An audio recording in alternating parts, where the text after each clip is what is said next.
سبح اسم ربك الأعلى الذي خلق فسوى والذي قدر فهدى والذي أخرج المرعى فجعله غثاء نحوا سنقرئك فلا تنسى إلا ما شاء الله إنه يعلم الجهر وما يخفى ونيسرك لليسرى فذكر إن نفعت الذكرى سيذكر من يخشى ويتجنبها الأشقى الذي يصلى النار الكبرى ثم لا يموت فيها ولا يحيا قد أفلح من تزكى وذكر اسم ربه فصلى بل تؤثرون الحياة الدنيا والآخرة خير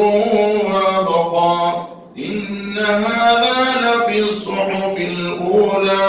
صحف إبراهيم